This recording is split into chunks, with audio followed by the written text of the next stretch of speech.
The series begins in 1997 in Turkey, where we see a police officer named Mehmet Ochak taking a baby girl from the hospital nursery with the help of a nurse named Sevim. They sneak the baby out so no one sees them, get in the car, and drive to the home of Fatma, who we learn is Mehmet's wife. They hand her the baby, and Sevim warns Fatma not to tell anyone about the child, explaining that she's protecting her and saving her, but can't reveal anything else for now. A week later, Sevim returns to Mehmet and Fatma to take the baby back, and then heads to the orphanage, where she has already prepared and finalized all the papers for the girl. The orphanage director, Feza, asks her what the baby's name should be, and Sevim suggests naming her Farah so her destiny in life matches her name. Years pass. Farah grows up into a beautiful young woman, and she spends her days caring for the younger children at the orphanage. Narin, who grew up in the orphanage with her, begs Farah to go out with her, but Farah refuses because every time she goes out with Narin, trouble happens. Narin gets upset and complains about how suffocating life is when everything is restricted and controlled. Farah gets frustrated because everyone in the orphanage lives the same life, and Narin shouldn't talk that way. Their caregiver, Aliye, walks in and tells them a new girl has arrived at the orphanage. Her name is Hezal. Narin is surprised because there are no free beds, so Farah tells her she'll give up her own bed for Hezal until things are sorted out. Soon after, Farah meets the new director who replaced Feza, a man named Suleiman. He asks Farah where she's headed, and she explains she has a lesson to attend. He's surprised she's still taking classes and keeps skipping university admissions every year. He seems annoyed that she's grown up, but still living in the orphanage, taking a spot someone else might need. Farah then heads to the university to apply for a scholarship to study law. At the same time, we're introduced to one of the country's most powerful businessmen, Kudret Feta. When he arrives at his company, his secretary hands him an important letter. He's shocked to see it's from someone named Mehmet Ochak, from his own hometown. He goes to his office, opens the letter, and reads that it's about his daughter, Neslihan, whose death he caused. This triggers a memory of the day he ordered his bodyguard, Sadiq, to bring Neslihan back from the ends of the earth after she ran away with her lover Ahmed, whom she had secretly married, and she was pregnant at the time. During Sadiq's chase after the couple, a horrible accident occurred. Everyone died, except the baby, still in Neslihan's womb. Kudret is stunned as he continues reading, discovering that Mehmet is the man he had ordered to get rid of the baby. Yet Mehmet didn't do it. The child survived, and Mehmet protected her and secretly took her to the orphanage. Kudret is overwhelmed, can't breathe from the shock, collapses to the floor, and loses consciousness. A little later, a young man named Can arrives at the company. He is introduced as Kudret's personal attorney. He attends the scheduled meeting, then heads to Kudret's office and is horrified to find him unconscious on the ground. Can rushes him to the hospital and later holds a press conference explaining that Kudret suffered a stroke but is now stable and conscious. At the same moment, we see Kudret's wife, Belkis, sitting with their children, Yener, Hande, and Bashar. It's clear that Yener has a very strained relationship with his father and refuses to go inside to see him, while Hande, Bashar, and even their cousin Doru all go in. When Can arrives, Yener mocks him for speaking in the press conference as if Kudret were his own father. Can firmly replies that Kudret himself asked him to speak. He then tells Belkis that Kudret wants to see her, and she gets annoyed, telling him she doesn't need anyone's permission to visit her husband. Hande tries to ease the tension, and we learn that she is actually engaged to Can. Doru jokes with Can about marrying her aunt Hande, annoying Hande because she hates being reminded that she and Doru are only 4 years apart. Later, after everyone leaves, Can returns to Kudret's room. Kudret tells him he feels his life is nearing its end, and he wants to free himself from the torment of his guilt. He asks Can to help a man named Mehmet Ochak, who is sick and dying, and to help a young woman Mehmet once left at an orphanage when she was a baby. When Can asks who the girl is and who her family might be, Kudret lies, saying he doesn't know her and warns him to keep everything secret between them. Kudret then tells Can that he loves him more than his own children. Can replies that he sees Kudret as a father because he never felt his father's absence while growing up with him. After Can leaves the room, Kudret breaks down crying, remembering the day he took Can in after seeing him alone at his father's funeral and raising him as his own son. The next day, Can travels to Mehmet's hometown just as Kudret requested. When he arrives, he learns from the locals that Mehmet died 3 days earlier.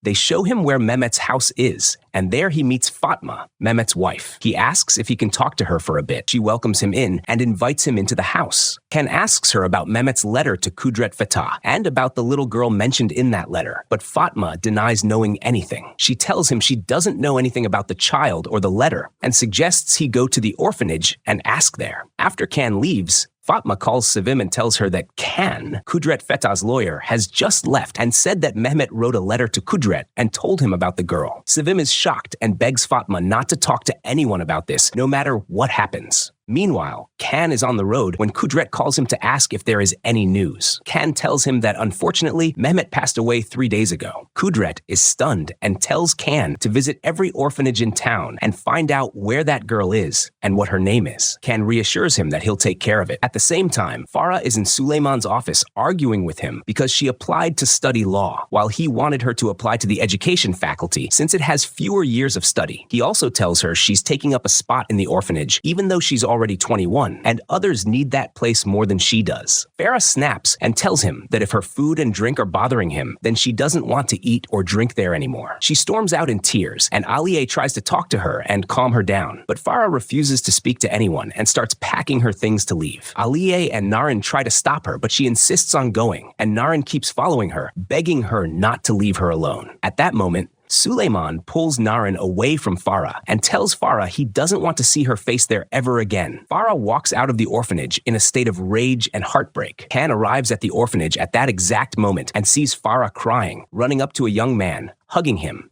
and leaving with him. After that, Can goes in to see Suleiman, who treats him with coldness and indifference. Can asks him about a little girl brought to the orphanage by a man named Mehmet Ochak. Suleiman answers arrogantly that he can't help him, and that Can at least needs to know the girl's name. Can leaves his business card and tells him that if anything related to that girl crosses his desk, he should contact him. Suleiman is stunned when he realizes the man standing in front of him is Can, Kudret Feta's lawyer, and immediately asks him to sit down, promising to help him right away. His attitude toward Can changes completely, and he tells him that Aliye, the head caregiver, is the one who knows everything about the children in the orphanage because she's been there for years and will definitely be able to help. At the same time, Aliye is sitting with Narin, trying to comfort her because she's upset about what happened. She reassures her that she called Korkmaz, one of the boys who grew up in the orphanage with them, and asked him to look after Farah. She explains that he's the one who picked Farah up when she left. Narin is relieved and feels better. Then Suleiman calls Aliye to his office. When she walks in, he introduces her to Can and tells her he's looking for a girl who entered the orphanage in 1997 but doesn't know her name or anything else about her. Can tells her the man who brought the girl in was named Mehmet Ochak. Aliye gets nervous and says she doesn't remember which girl came in at that time, and that back then the director was Feza.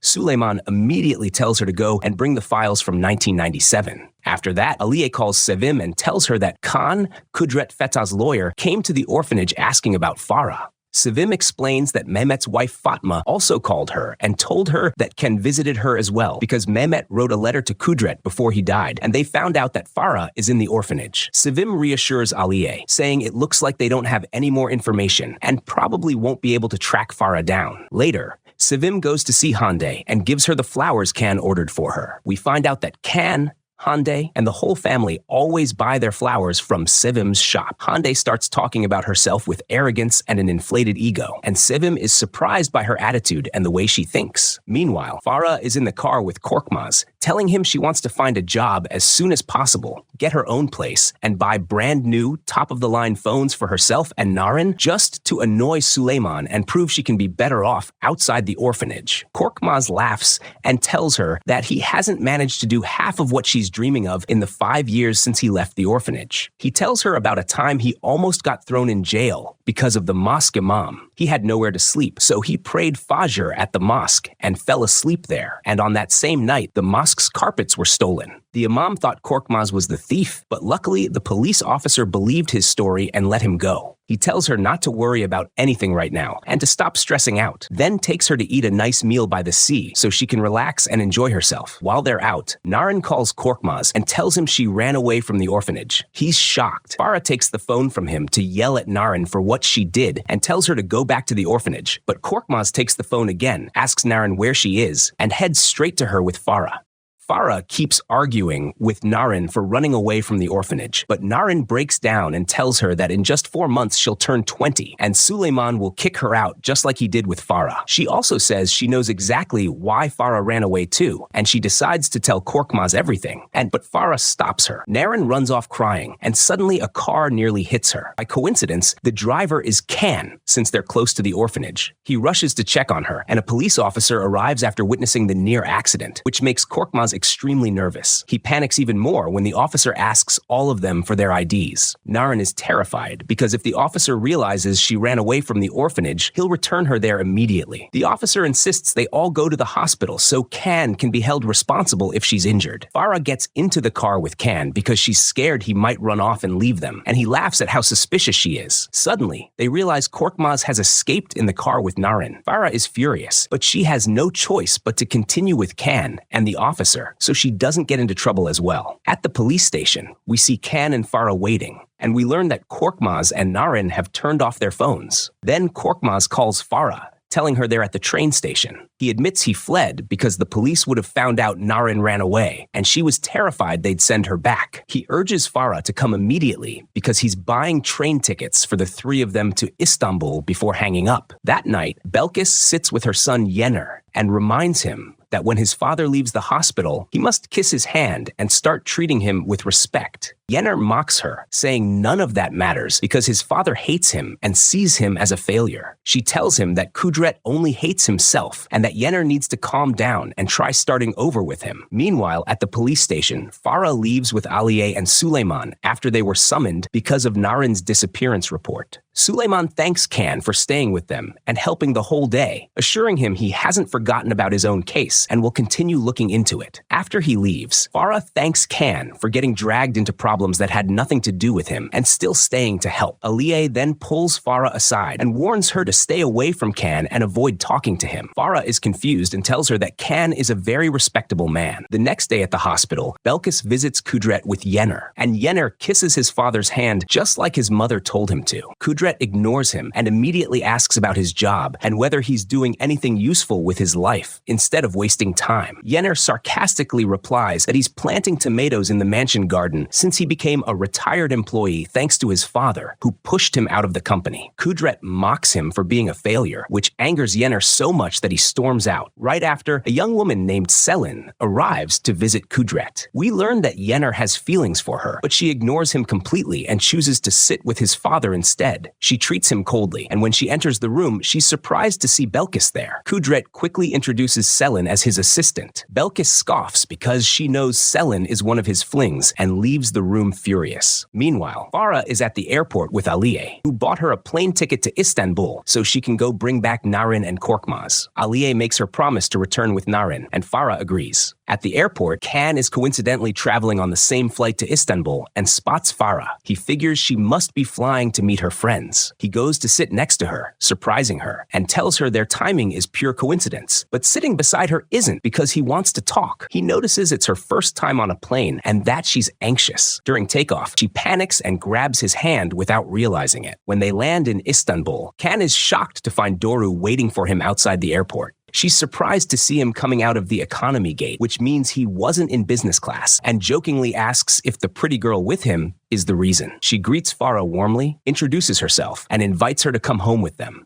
explaining that she's basically family because Can is engaged to her aunt. She assures Farah she won't run and tell Hande anything. Farah is confused by her behavior, but Can explains that Doru has a wild personality. At that moment, Narin arrives and Farah runs to her, hugging her tightly. Meanwhile, Kudret arrives back at his mansion, where Dr. Hakan and Nurse Nazli are waiting to begin his full-time care. Inside, Hande and Bashar welcome him home. Kudret notices Bashar staring at Selin with interest, so he snaps at him and hits him lightly to make him stop, telling him Selin belongs to him and is off limits. He orders Selin to go upstairs to the office. Then he sits with Hande and Bashar to ask about their lives. He asks Bashar when he plans to get married so he can finally have a grandson, because as he puts it, it makes no sense for me to have only one granddaughter. Bashar replies that their mother is the reason he isn't married. Every time he introduces her to a girl he loves, she finds flaws in her and rejects her.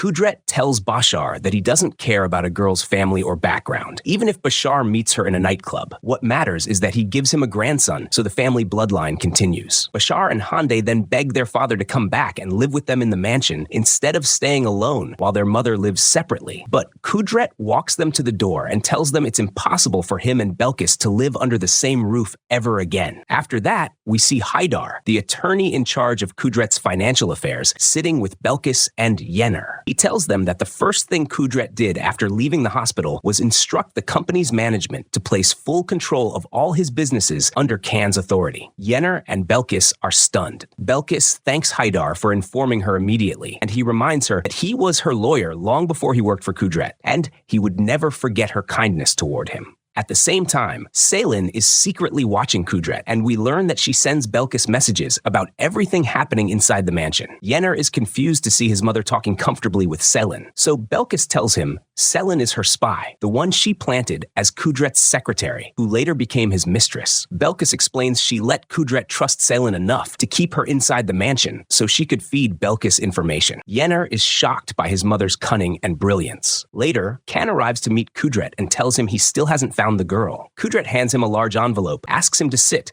and says he wants to talk. He tells Can that no one but him will ever open this envelope and that he must not open it until after Kudret dies. Inside is his will, and if anyone learns what's in it now, it could cause disaster. He also tells him that the envelope contains something else as well, something everyone will learn only when the envelope is opened. Next, we see Korkmaz taking Narin and Farah to his mother's house. Her name is Gonul, and she's thrilled to see him. She hasn't seen him since the day he left the orphanage. Korkmaz is surprised to find out he has a little brother, and Gonul welcomes all of them warmly into the house. Soon after, Selo, Gonul's husband, arrives. He clearly dislikes Korkmaz being there. That night, he rudely asks Korkmaz why he suddenly remembered his mother, treating him with hostility. His cold looks make Farah and Narin uneasy and uncomfortable. Korkmaz gets up from the table and leaves, and Farah and Narin follow him to the room. Narin feels guilty for dragging them into fleeing to Istanbul. The next morning, she and Farah plan to leave. Farah assures her she will never send her back to the orphanage. She shows Narin the paper Aliye gave her, the one with Sevim's phone number, and tells her that Aliye said Sevim is her friend and can help if they ever need anything. Farah thinks Sevim might even help her find a job. Narin gets excited because Farah finally agrees that returning to the orphanage is not an option and that life outside will be better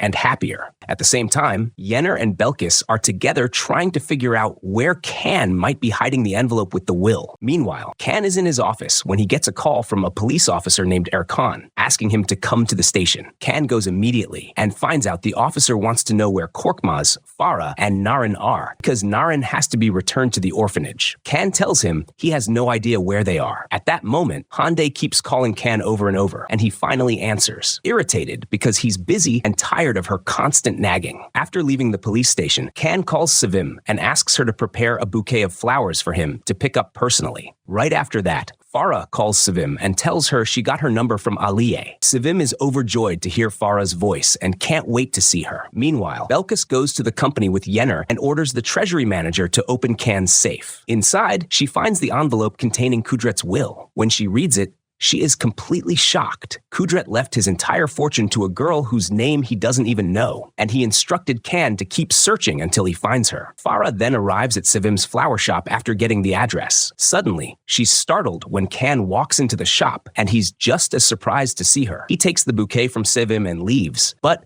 Farah hands him the card he asked for. When he gets into his car, we see what he wrote. He asks Hande how they're supposed to get married when he never even proposed to her. We now understand that Can doesn't love Hande and is being forced into the relationship. He sits in the car thinking about how strange it is that he keeps running into Farah by coincidence and feels a strange pull toward her. Then he discovers that Farah slipped a small paper into the bouquet card, her name and phone number. He calls her to apologize for not saying a word when he saw her at the shop, explaining he walked out quickly because the police are looking for her due to Narin running away. They want to return Narin to the orphanage. Farah steps outside, shocked, gets into his car, and asks him why the police questioned him about her. He tells her they found out he was on the same flight with her, and since he's a well-known attorney, they questioned him to find out where she is so they could locate Narin.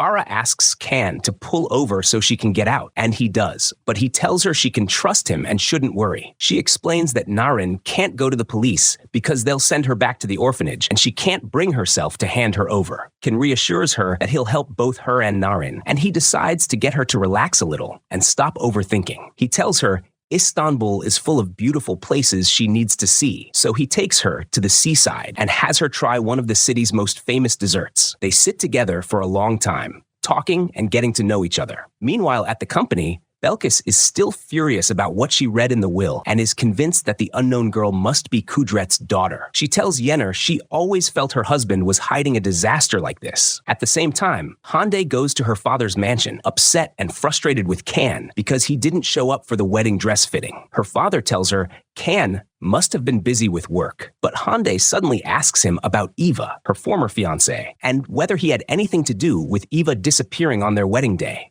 Her father denies ever doing such a thing. We then flash back to years earlier, seeing Kudret enter Eva's dressing room with his men while Eva was shaving and getting ready for the wedding. Kudret takes the razor from the barber and threatens to kill him for daring to marry his daughter. He tells Eva he warned him many times not to approach her, but instead he went behind his back and spoke to Belkis. He tells him Eva will never be good enough for their family, and that if he shows up at the wedding, that day will be his last. Kudret then leaves and lets his men beat Eva brutally. Back in the present, Hande listens as her father claims Eva cheated on her with a model, asking how she could forget the pictures that exposed him in newspapers and magazines. Hande believes him. Then she begins to suspect her father forced Can to get close to her after Eva ran away, just to stop her depression. Later that night, Doru shows Can the news headlines about him, claiming he hit a girl with his car and ran. She asks who the girl is and whether she's the same girl she saw with him at the airport. Meanwhile, Yener vents to his mother, furious about how his father treats him. He tells her he's sure he isn't Kudret's son because no father would treat his child this horribly. He asks her if she had him with another man. Belkis is stunned and slaps him. He walks away angrily, and at that moment he sees his daughter Doru standing with Can, which makes him even angrier. He pulls her roughly, and Can tries to calm him down and understand why he's behaving like this. Yener explodes at him, accusing him of manipulating everyone and winning Kudret's love more than his own son. He then demands that Can leave the house. The entire family hears Yener shouting, so Can leaves and gets in his car, extremely upset. Hande arrives and finds him sitting in the car. She knocks on the window until he opens it, though he doesn't want to talk. He tells her he needs some time alone, then drives away. Doru arrives and asks Hande why Can is so upset. Hande tells her her father kicked him out for no reason, which shocks and upsets her. Doru tries to calm her down so she won't fight with their father too. At dinner, Hande and Yener start fighting. She yells at him for kicking Salvador Can out and mocks him for acting like a child whose toy has been taken away. She storms off, but Belkis stops her and reminds her that they are a family and must put up with each other. Meanwhile, later that evening, Selo and Gonul return home, and Selo behaves strangely toward Farah and Narin, almost flirting with them, which makes them uncomfortable and anxious. He gets angry that no dinner was prepared even though they were home all day. Gonul quickly offers to let him go eat out with his friends instead. Korkmaz notices that his mother is the one financially supporting Selo. At the same time, Doru meets up with Can to comfort him. She reminds him that he's part of their family and that more problems are bound to happen now that he's in charge of everything. We learn that Can and Doru are very close friends. Later, Doru returns home with Can, and Hande is happy to see him. The next morning, Hande talks to Can about missing the dress fitting. He tells her he was busy and asks to postpone the conversation until the evening because he has work. After that, Can goes to Sevim's shop asking about Farah because he wants her new phone number. He's been trying to reach her since yesterday, and her number isn't working. Sevim is shocked and tells him she doesn't have any phone number for Farah, then asks how he even knows her. He tells her the situation is complicated and would take too long to explain. At that moment, Can senses that Sevim is hiding something.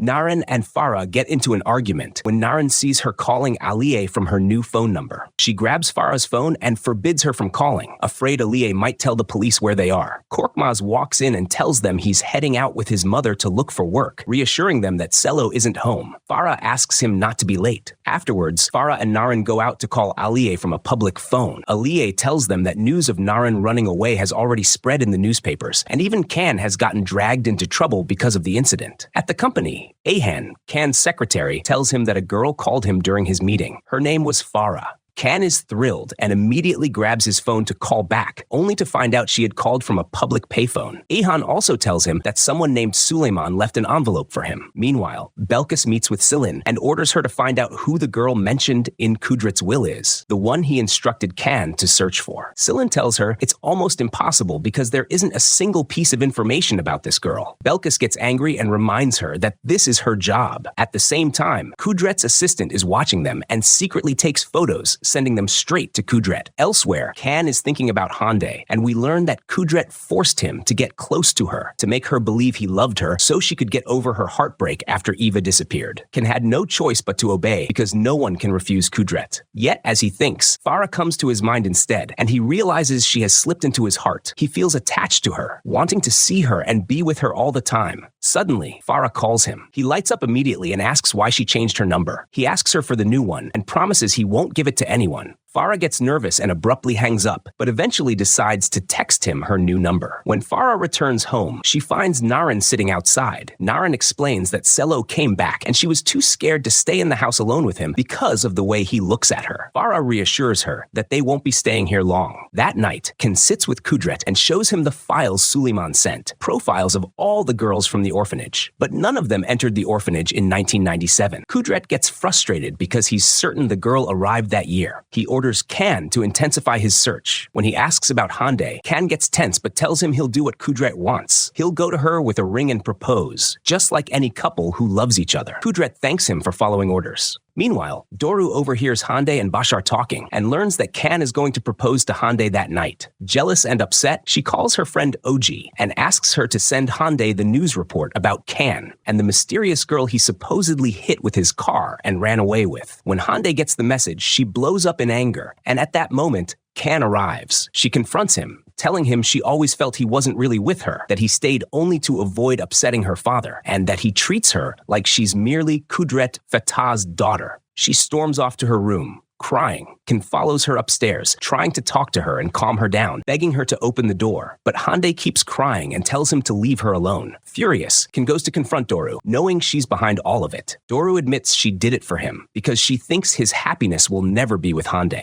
She challenges him. If he truly loves Hande, he should go confess his love to her right now. Can leaves to follow Hande, but she takes his car and drives off. Still upset, he suddenly remembers the orphanage file in the car and panics. He can't let her see it. He jumps into Doru's car and chases her. When she arrives at the nightclub where Bashar is hanging out, she sees the file. Curiosity gets the better of her and she opens it. But Can arrives just in time and snatches it away, claiming it's important legal paperwork. He decides to leave her there to enjoy her night. Hande notices Eva is at the same club, meaning Can isn't jealous at all, which makes her even sadder. Then she sees Eva spots her too, and he's stunned, clearly still in love. She's also still longing for him, but tries to hide it. Meanwhile, Korkmaz hears his baby brother crying and sees Cello hitting him. Enraged, Korkmaz wants to storm out and confront him, but Farah stops him, trying to calm him down. Still furious, he leaves the house to sit outside alone. Later, Gonul finds Farah upset and mocks Cello for not knowing how to play the father role. Farah snaps back, telling her firmly that if she had played the mother role correctly, her children wouldn't need a father at all. The next morning, Korkmaz waits at the door. As soon as Cello steps outside, he attacks him with his pocket knife, holding it against him, and warns him never to touch his brother again. He tells him that from now on, there will be no drinking in the house, and that Cello will not raise his voice at anyone ever again.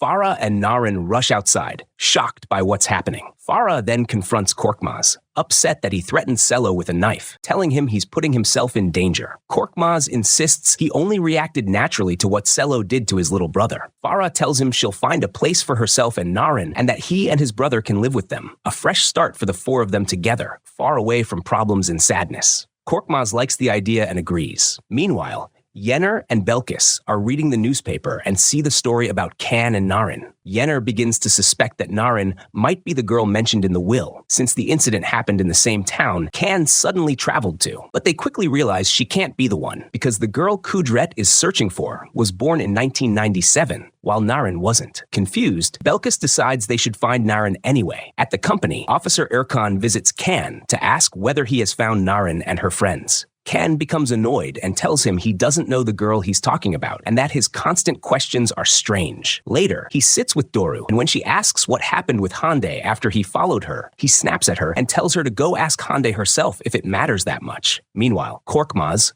Farah, and Narin are shocked to see Narin's photo published in the newspapers. The situation is getting more complicated. Then Can arrives to see Farah, and Narin immediately notices how nervous she becomes. Narin leaves them alone. Can tells Farah he came to help and insists they must go to the police and explain everything. Ferah says Narin will never agree. She doesn't want to be sent back to the orphanage. Can reassures her that Narin won't go back if he talks to Suleiman, the director. Farah is surprised that he knows the director. At that moment, Narin and Korkmaz see police officers arrive at the cafe and they assume Can called them. Narin grabs Farah away from him, telling him they were wrong to trust him, and they escape through the back door. Korkmaz picks them up in the car and tells Narin the police came to the cafe itself, not for them, and that they judged Can unfairly. Even the car they're in was confiscated from him as punishment. Farah says they need to stop somewhere and call Can so he can get his car back. At that moment, Can calls Farah to tell them the police have left the area. Meanwhile, Hande meets Eva, and he tells her he knows she must hate him more than anyone, but he hasn't been able to forget her, not for a single night. Hande asks how he can say that when he's the one who abandoned her on their wedding day. Eva finally decides to tell her the truth. Her father was the reason he disappeared. He never approved of him, threatened to kill him if he married her, and ordered his men to beat him so badly he couldn't even stand. While Hande was crying and thinking he abandoned her, Eva was fighting for his life in a hospital bed. Hande is devastated and shocked. At the same moment, Kudret is with Selin and calls in his right-hand man, Koyu, ordering him to begin the plan they discussed. Koyu calls Can, telling him that Kudret wants him on the yacht immediately. Can is confused, especially because Koyu is calling instead of Kudret.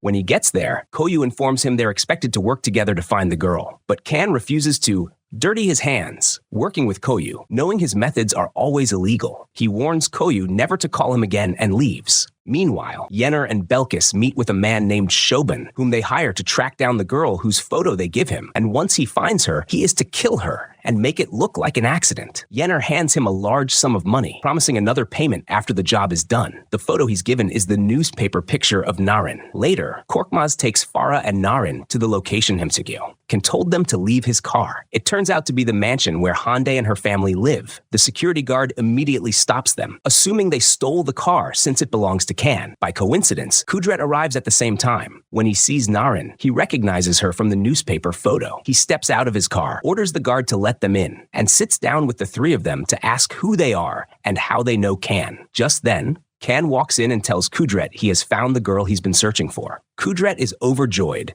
hugs Can, and then tells Farah and the others they can leave now. Farah gets offended and snaps at him, telling him they're not his employees to be dismissed like that, and he shouldn't talk to them in that way.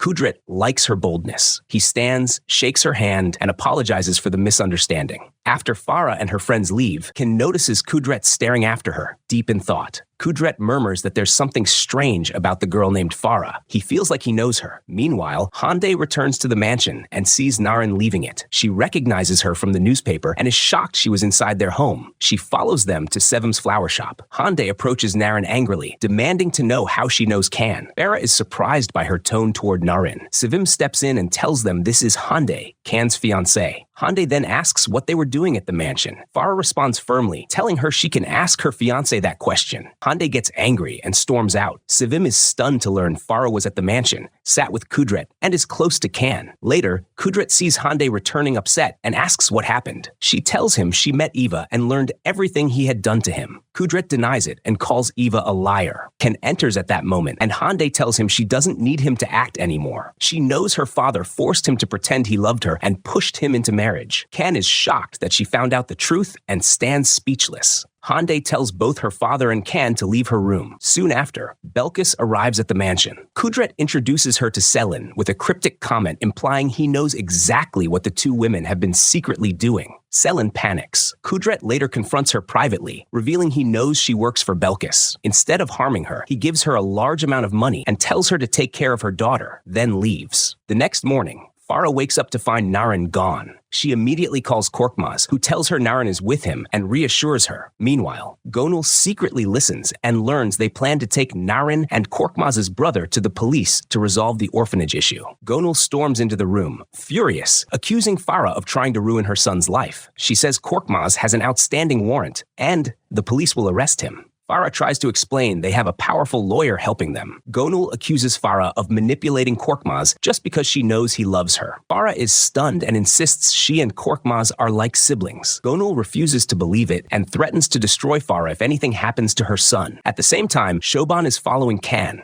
Can arrives at a cafe to meet Farah, which happens to be the same cafe where Korkmaz and Narin are waiting. When Narin sees Can, she runs away, deciding she won't go to the police because she doesn't trust him. Shoban spots her and begins following her, taking pictures. When Farah realizes Narin ran away, she panics, and she, Korkmaz, and Can all rush to find her. Yener calls Shoban for updates. Shoban hangs up on him but sends a photo of Narin, telling him he's tracking her. Yener is thrilled. Narin reaches Sevim's shop and vents about Farah and her distrust of Can. She asks Sevim for help because she trusts her. Sevim tells her the situation must be resolved legally and tries to calm her. While Narin waits inside alone, Shoban enters pretending to be a customer buying flowers. When Sevim returns, he panics and leaves. Meanwhile, Doru sits with Eva, trying to convince him to reunite with Hande. Eva realizes Doru is in love with Can and wants Hande out of the way. She promises that the whole family will support him and help solve his problems with Kudret. At the same time, Can and Farah are together, enjoying each other's company. Can is truly happy being with her. They learn from Sevim that Narin is safe with her. Can suggests they go visit Kudret, saying he likes Farah and feels like he knows her from somewhere. Farah agrees, and it's clear the two have fallen for each other. They arrive at the mansion. Kudret enjoys Farah's presence, feels at ease talking to her, and takes her on a tour. He shows her his room, which looks like a hospital ward, and tells her his life is coming to an end and doctors are trying to save him. Farah is deeply moved and hugs him with genuine warmth. Kudret freezes in shock, memories flooding his mind, and in that moment, he abruptly asks her to leave. After that, Suleiman calls Can and tells him he's at the company with Özlem. Can is shocked that Suleiman acted on his own and came without being asked. He tells him his secretary, Ayhan, will receive him until he arrives. But at that same moment, Doru arrives at the company and overhears Suleiman talking to Can. She goes over to greet him and takes him and Özlem to her office. Ayhan is surprised and immediately calls Can to tell him Doru took Suleiman to her office. As soon as Can arrives at the company, he heads straight to Doru's office, greets Suleiman as though he's a real estate client, and takes him and Özlem to his own office. He's annoyed with Suleiman for showing up without an appointment. After that, Can sits alone with Özlem and asks her whether she remembers all the girls from the orphanage back when she lived there, since she was one of the girls who entered in 1997. Özlem tells him she still keeps in touch with all of them and remembers each one. Can asks her to gather all of them and says he'll cover all the expenses. Meanwhile, Farah arrives at Sevim's shop. Narin is happy to see her and tells her Sevim offered them both a place to stay and jobs at the shop, meaning they won't have to endure Gonul and Selo anymore. But Farah tells her she won't leave Korkmaz alone and reminds her that they never abandon their siblings halfway down the road. At that same time, Gonul is sitting with Korkmaz, telling him he needs to disappear for a while because the police are looking for him. She tells him to stay away from Farah and Narin because they're the reason everything happened. Korkmaz is stunned. Meanwhile, Belkis meets with Can and tells him she booked a romantic dinner for him and Hande, insisting he speak with Hande and make things right because her emotional state is getting worse. That night, Can sits with Hande at the restaurant. She tells him her mother forced her to come, just as she's sure he was forced too. Can speaks honestly. He says he truly wanted to ease her pain and love her, but he couldn't love her as a partner. He realized he loves her like a sister, like a friend, but he followed Kudret's orders. He asks for her forgiveness for hurting her. At the same time, a man named Yashar visits Sevim. We learn he's a prosecutor searching for Farah, Narin, and Korkmaz, and that he's the one who assigned Officer Erkan to hunt for them. It's also clear that he and Sevim share a past. Meanwhile, Shoban calls Yener to ask whether he still wants the girl eliminated because Belkis didn't request it. Yener snaps, telling him he's the one paying him, and he must follow his orders without question. The next morning, Shoban waits for Narin to appear. When she does, he prepares his gun, hits her over the head to knock her unconscious, and kidnaps her. When Farah steps outside, she's shocked to find Narin missing and her phone on the ground. Can is with Farah and tries to calm her, pulling her into a comforting embrace. Then he gets her in the car and decides to report Narin's disappearance to the police. Meanwhile, Shoban and his men take Narin to the forest and throw her into the grave they dug for her. At the same time, Doru is sitting with her father and tells him about the orphanage director who came to see Can at the company, along with a girl named Özlem, and that she noticed something secretive between them and Can. Yener is stunned. He immediately calls Shoban and tells him to release Narin because she's the wrong girl. But Shoban tells him it's too late. The girl is already in the grave. Then he hangs up. Yener panics, runs to Belkis, and begs her to fix it. She reassures him that she just spoke to Shoban and ordered him to let the girl go. Later, Kudret sits with Yener and asks who allowed Eva back into their lives. Yener tells him it was Hande, not him, and that if he wants to blame someone, he should blame Can, who left his fiancée without even knowing where she goes. Can soon arrives and sits with Kudret, who tells him Yener is acting behind his back and meeting with Eva. Kudret asks what kept Can busy all morning. Can tells him he was with Farah because Narin had been kidnapped. Kudret is shocked and grows worried about Farah's safety. He orders Koyu to join Can in investigating who kidnapped Narin. Can gets frustrated. His only concern is finding Narin alive, while he knows Koyu's priority